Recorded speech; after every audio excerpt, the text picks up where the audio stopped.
Yo creo que el Perú es un ejemplo para nosotros de estabilidad económica.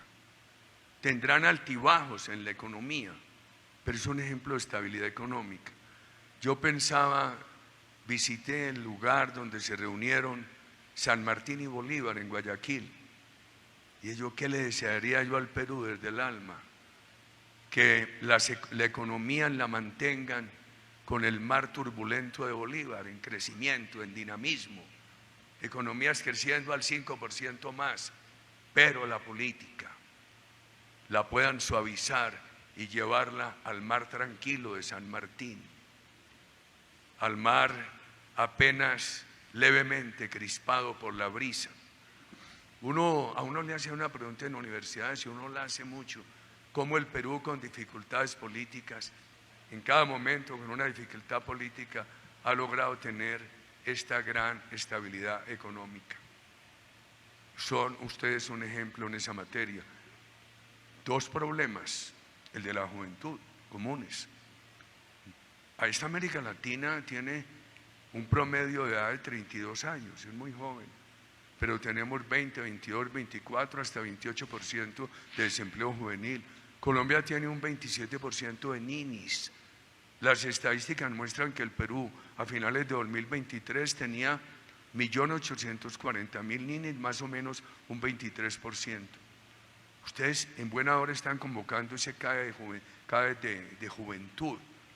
Nosotros estamos proponiendo en Colombia una gran alternativa educativa, educación por ciclos cortos, articulados, que permitan desde el grado técnico a los 6 meses con posibilidades de trabajar y de emprender hasta llegar a los mayores títulos universitarios, al doctorado, pero hay que hacer un gran esfuerzo. Yo no creo que la juventud de nuestros países pueda resolverse el problema con el empleo tradicional, no va a haber manera. Hay que apoyarles mucho el emprendimiento. Y eso necesita unos recursos de los gobiernos a través del sector privado para el emprendimiento de los jóvenes. Pero en mi concepto, ninguna política, por edades, por regiones, ninguna política sirve o para los jóvenes en un país que no genere confianza. Si Colombia hace una política para juventud, pero no genera confianza para el sector privado, el inversionista extranjero y el local van a decir, muy bueno lo que hay aquí para la juventud, pero no tenemos confianza en Colombia. Y el emprendimiento a los jóvenes no le basta la educación y los recursos, tiene que irse desarrollando en una economía pujante, porque todo emprendimiento a los jóvenes es un emprendimiento relacionado de una u otra manera con la marcha general de la economía. Colombia no tiene el vigor minero de ustedes, aunque tiene mucho carbón, pero tenemos hoy unas grandes dificultades de quedarnos sin gas, de quedarnos sin petróleo. No han dejado instalar la infraestructura de grandes molinos para generación eólica, etcétera, por comunidades que se oponen y gobierno que le falta liderazgo para convencer a esas comunidades y jalonarlas a que lo permitan. Pero he oído una crítica aquí, bueno, lo que ustedes llaman los cánones. Muchos critican que son dineros que se pierden, se llaman regalías, dineros que se pierden. Yo creo que hay que hacer un gran esfuerzo a ver si esos dineros tan importantes en el Perú hayan sido importantes en el presupuesto nacional, a través de que no se pierda, de un mejor uso y de encontrar canales para garantizar su mayor transparencia, logran un mejoramiento en las comunidades que legitime el Estado de Derecho, que legitime la libertad. Yo me voy a atrever en los días que vienen a decirle a nuestro partido, ¿por qué no proponemos que esas regalías, que así se conoce a los cánones, los maneje el sector privado y que el municipio, el departamento, el gobierno nacional haga y las comunidades hagan la interventoría? Vigilen al sector privado, pero permítanle ejecutar. Me excedí mucho, hay unas preguntas y estoy muy agradecido con ustedes.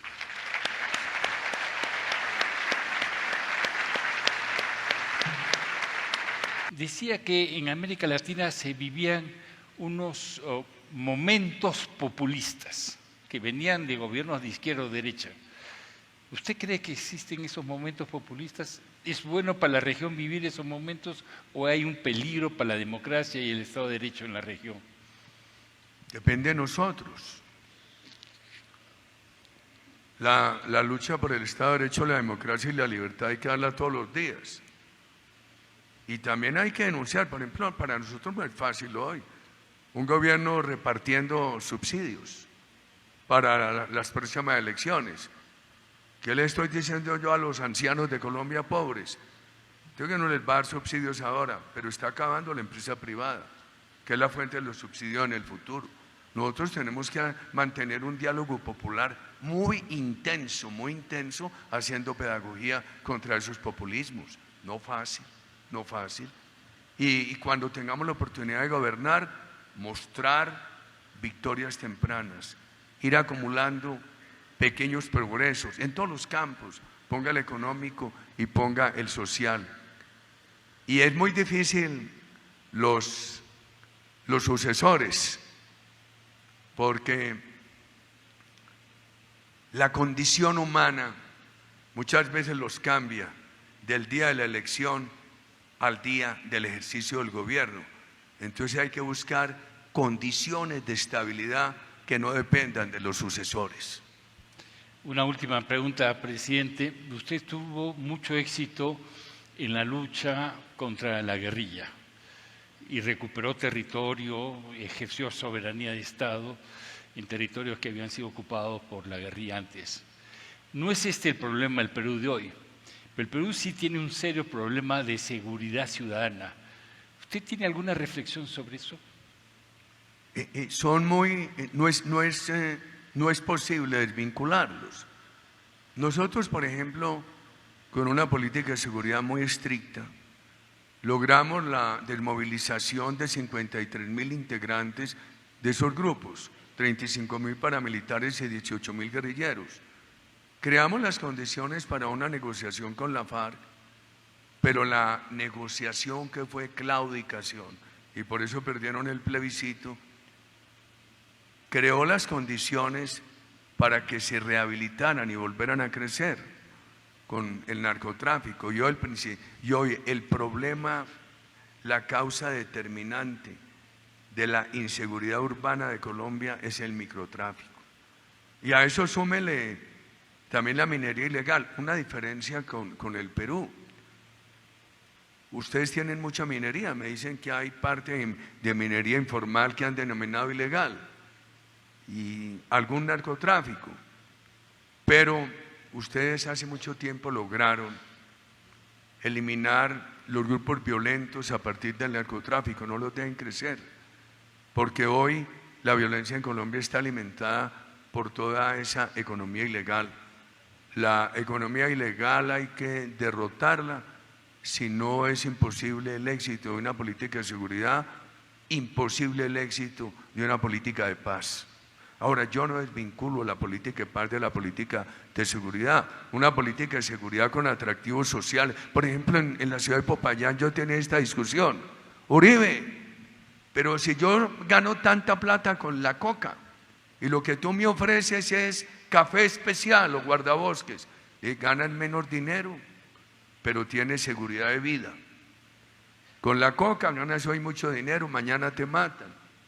Esto te da tranquilidad para ti y para tu familia. No, yo no te acepto eso. La fuerza, la manito firme, la oferta generosa del corazón grande y la manito firme. Yo creo que la seguridad necesita las dos cosas.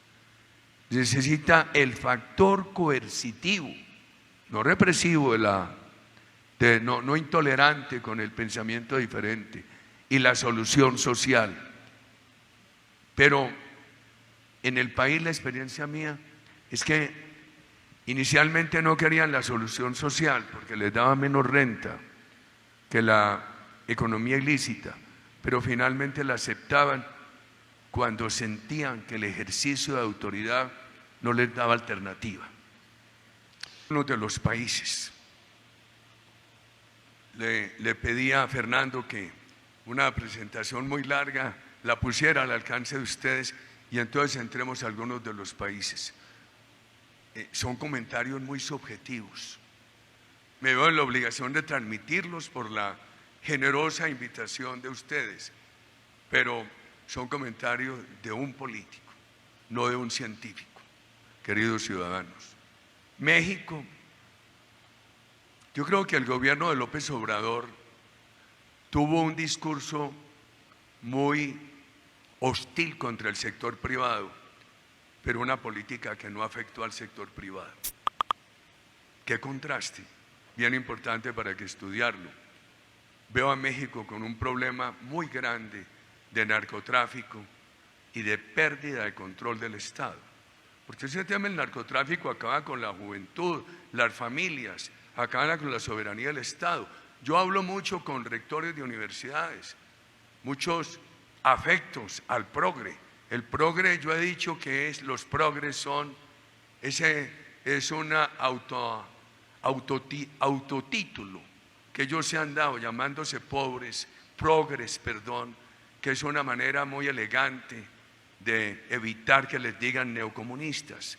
Pero inclusive muchos rectores progres me dicen qué daño el de la droga, cómo destruye la familia, cómo estos muchachos con la droga, el aislamiento, la pantalla, empiezan a tener unas depresiones y unas tendencias muy preocupantes de suicidio. Ojo con la droga. México tiene ese problema. El Salvador. México ahora está anunciando el presidente Trump unas tarifas del 20-25% para México. Que México ha fortalecido mucho la economía porque de esas empresas que estaban en Asia, por el nearshoring, han llegado 2.000 a México. ¿Y qué puede pasar ahora si imponen esas tarifas? Ahí hay un tema importante para examinar. El Salvador, 33 años que aplaudían un proceso de paz, que no trajo ninguna paz, que impusieron desde afuera, ideológico, de tendencias progres de la humanidad. Por primera vez por una política doméstica tiene seguridad. ¿Cómo es sostenible?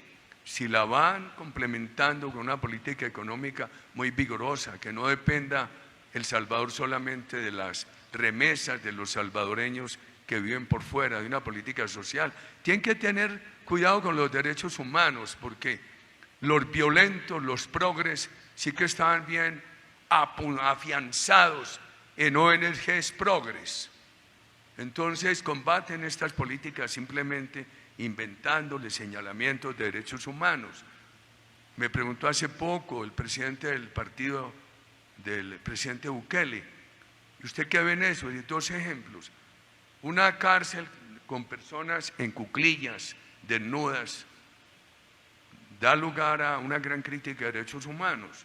Una cárcel humanitaria donde están enseñando tareas agrícolas es una cárcel muy útil. Ecuador. ¿Qué problema tan grave de inseguridad, narcotráfico? Yo recuerdo mis discusiones con el presidente Correa. Les dije, mire, cuidado, que este es un problema invasivo, ustedes no lo tienen. Y Colombia vivió todas las etapas. Primero era un cielo de transporte de droga de Bolivia, de Perú, a los mercados de Estados Unidos y de Europa, después productores, ahora tenemos 1.700.000 consumidores y un problema de microtráfico muy grande. Qué dificultad la de Ecuador. Ojalá puedan tener éxitos en esa política de seguridad y ojalá puedan superar rápidamente el problema estructural de energía. Al final, Bolivia. Evo Morales encantó al mundo con la reducción de la pobreza, con los subsidios. El presidente Lula le ayudó porque aumentaron el precio del gas que le compraba Brasil, pero ahorcaron la empresa privada y hoy están con unas grandes dificultades de gas, de combustibles, de caja para subsidios y de disponibilidad de reservas. Esa es la demostración de que los progres se gastan las bonanzas y llegan al empobrecimiento de los pueblos porque acaban con los que producen, que son los de la iniciativa privada. Milei Mi generación, biblioteca, librería que visitábamos en Lima, en Bogotá, en México, el Ateneo de Buenos Aires, de Caracas, era toda literatura de izquierda. En la universidad pública, mi generación no nos dejaban ver sino la posibilidad de vivir en un comunismo cubano, o soviético, o chino, o de Ho Chi Minh. Yo creo que Milei ha hecho ya una contribución muy importante, un discurso articulado en la superestructura cultural y en la infraestructura material, que es el gran contraste a toda la literatura comunista que inundó el continente. Yo destaco mucho lo de Milei y un libro de Mario Vargas Llosa, a quien no dejo de rendirle siempre mi homenaje, que se llama La llamada de la tribu, porque ahí tuvo la posibilidad él de reivindicar a todos los pensadores liberales, con cuya honra y contribución quisieron acabar los escritores comunistas. Me parece que uno ve a Chile desde afuera mucho mejor de lo que está, de lo que piensan adentro. Creo que hace 20 días me sentí muy cobarde porque me dio miedo de que me regañaran en el partido y no fui capaz de hacer un retweet al presidente Boric, donde de manera muy inteligente se refería a esa perversa situación venezolana. Unos profesores de izquierda de Chile me decían que ellos iban a desaprobar la última constitución. ¿Y qué pasó con la socialista? Me dijo, también votamos el desapruebo. ¿Y ustedes socialistas de izquierda? Sí, nos quedamos con la de Pinochet, pero fue que la reformó el presidente Lagos. Yo creo que hay un pensamiento en Chile bien importante de construir sobre lo construido. Me dio un gran ejemplo el diálogo con los profesores. Veo un Chile con problemas de inseguridad, pero yo diría que sin mayores preocupaciones sobre la economía. Inclusive en un país donde los empresarios no pagaban seguridad social, están haciendo un acuerdo, yo no sé si ya lo terminaron, para hacer esa contribución más que justa. América Latina tiene que pensar en Cardoso. Mi generación puede comparar los discursos de las primeras candidaturas de Lula con su ejecución presidencial, que la vive muy de cerca. El Lula del gobierno no fue el Lula de las candidaturas comunistas. ¿Qué creo yo? Que Cardoso organizó tan bien la economía y la institucionalidad que Lula de manera muy práctica dijo, ¿para qué voy a dañar esto con mi discurso aplicándolo? Y aprovechó lo que le dejó Cardoso para sacar de la pobreza a 30 millones de brasileros. Venezuela, el desastre democrático. No hay instituciones sino el dictador, el tirano.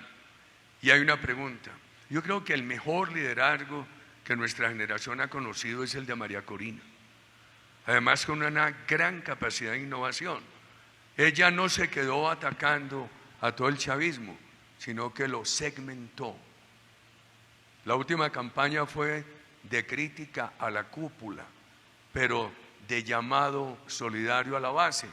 Y esa gran mayoría la construyeron sumando la base popular de la oposición con la base popular del chavismo que los vino a acompañar.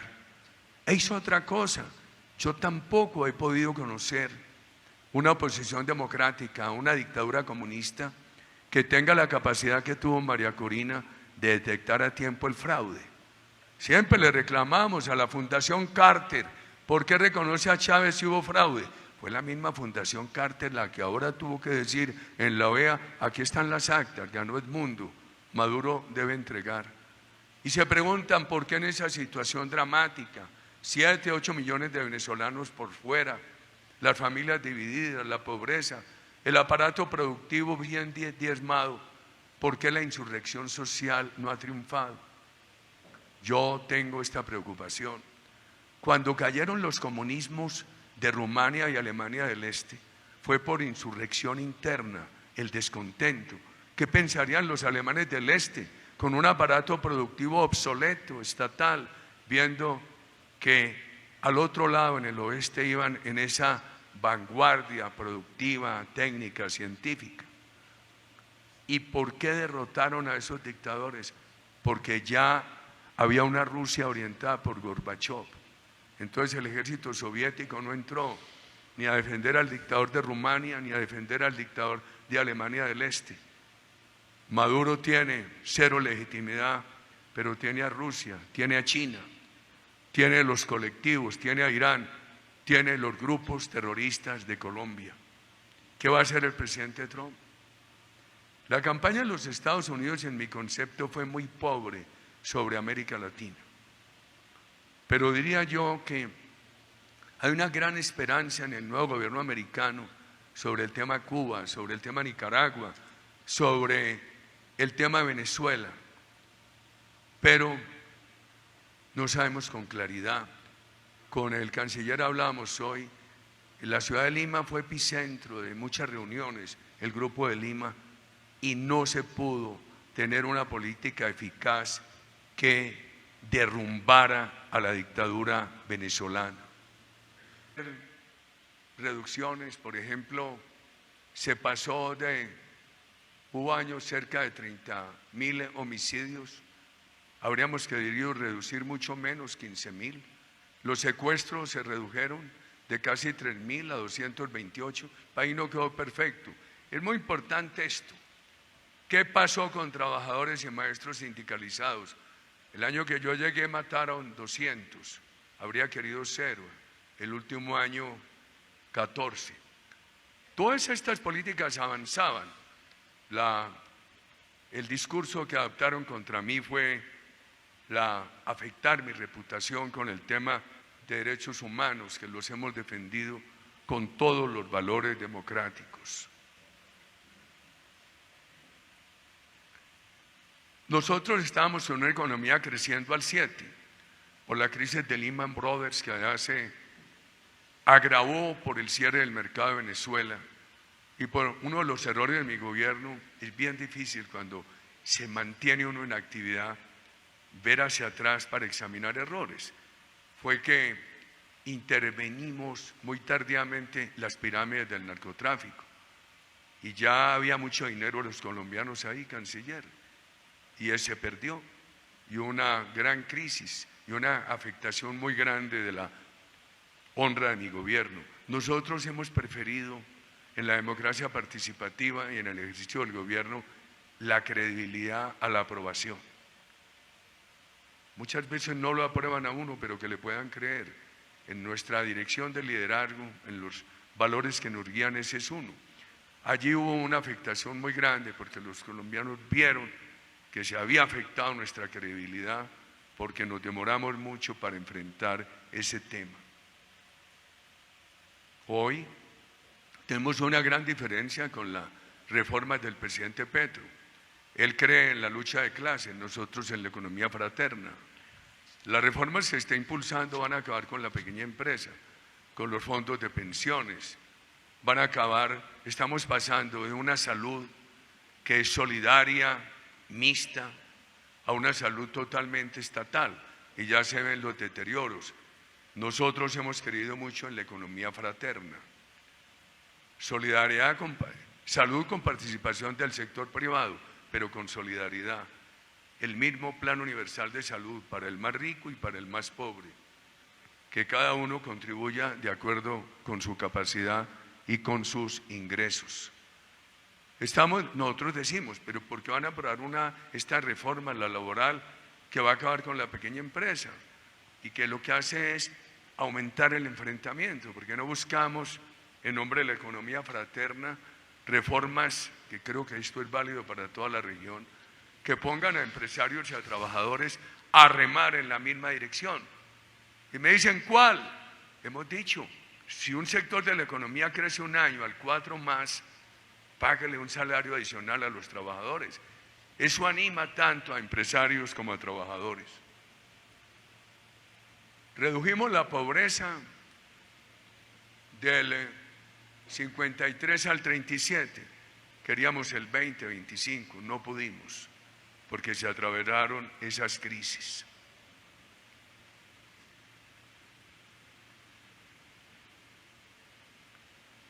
Yo les voy a dejar ahí a ustedes una serie de elementos de lo que es una política de seguridad.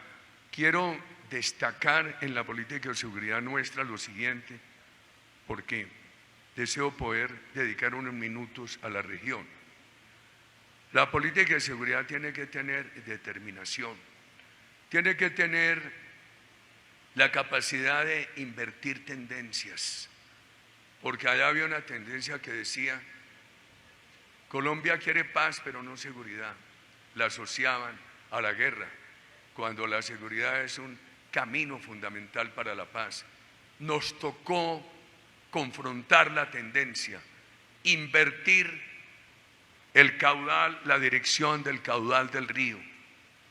Fue muy difícil, pero muy, muy importante.